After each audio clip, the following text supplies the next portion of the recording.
few tourists survive. So what did you learn from that experience?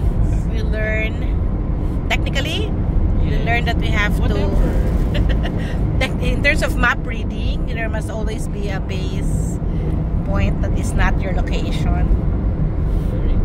Because when I change it now, I know we lost the map now. I can't access the map anymore.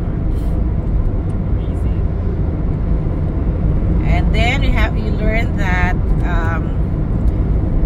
when you're traveling in areas wherein there might be jamming of the GPS, you should not take the shortcut roads because they are very scary.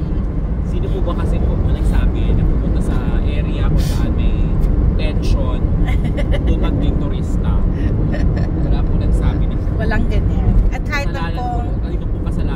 naman po tayo hindi naniniwala sa mga ganyan.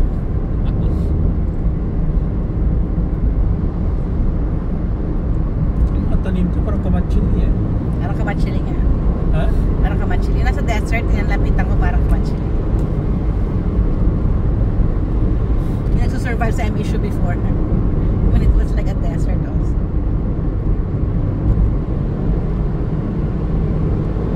Hindi wala man lang coffee shop, RJ, no? May coffee shop pero doon sa nakatakot na bundok.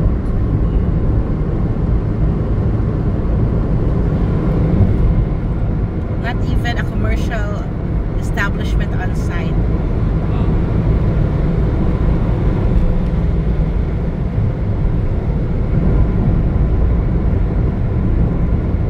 Hirap kasi most likely wala ka ring may kuryente, walang problema, wala kang tubig unless you dig your own well.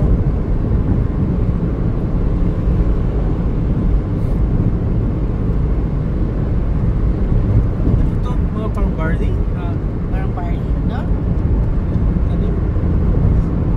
Ito mo this area na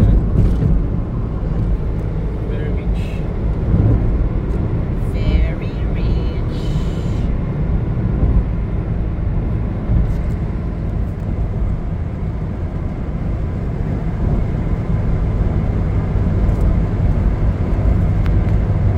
Magandang vegetation dito, RJ. Kahit malapit siya sa dagat. Kahit malapit sa dagat, maganda yung kanyang marami siyang reeds. Bakit kaya? Oh, dahil pama Ano ba to? Di ba parang yan? Palm oil? Palm oil. Tama ba? I don't know. Di parang maganda siya kung class. Baka siya? Ang tawag doon yung pinaka dates. Kasi palm oil pangit din yung parang mabalahibo. Siya mukhang majestic siya na palm. Okay.